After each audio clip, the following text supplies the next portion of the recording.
Morning mga Combiplans PH. Nandiyan naman tayo ulit ngayong umaga po ang biyahe papunta Real Quezon. Second order na pala ni client.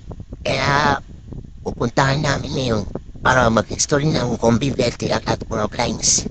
Sa ngayon, nandito na ho tayo sa Carmona, Cavite. Kaya maya, papunta tayo na Laguna at susunod Quezon. Medyo matilim pa nang umalis kami sa bahay. Kaya kami umalis na maaga para maaga kami mararating doon kasi ang schedule namin doon 9 o'clock morning. Kailangan bago mag-9.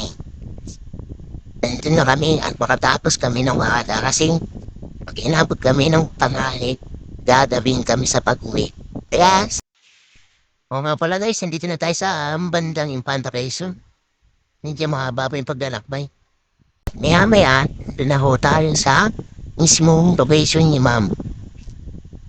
At kasama ko nga pala rito ang aking asawa at patrong anak, si Aling Maliit. Makikita niyo lang guys, mamaya tutulong niya. Guys, nandito na tayo sa bahay ni ma'am. Lalakad na ho. Papunta sa bahay ni ma'am. Yan yung pinakabahay ni ma'am. Ang ating karabitan ng Combi Vertical Lines.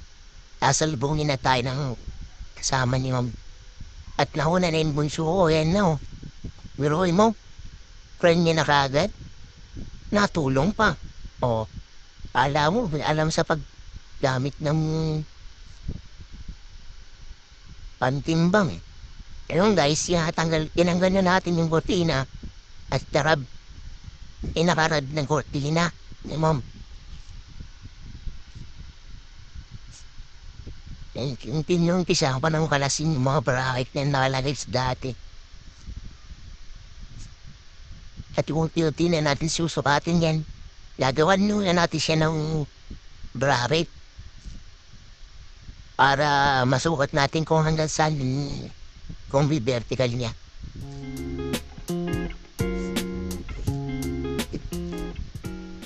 Yan o guys.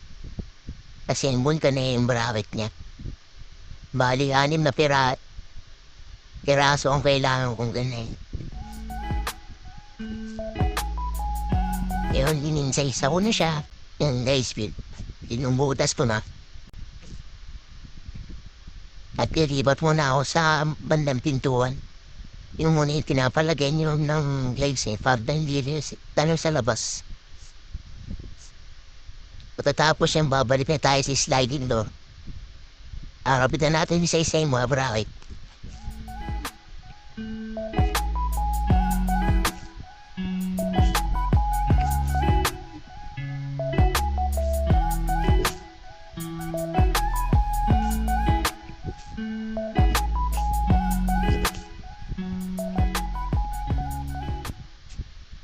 Yan na, nakakabit na yung bracket. Isusunod natin yan guys. Combi vertical niya na. Pinapantay lang natin guys para nagdantid na.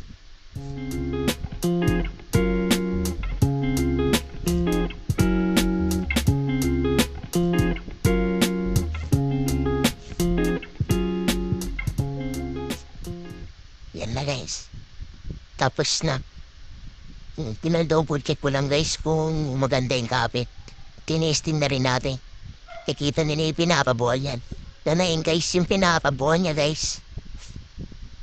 Nang buong pinamitan ng si client. Huwag mong kalimutan, pa-subscribe na lang po. Maraming salamat guys ha. Thank you for watching.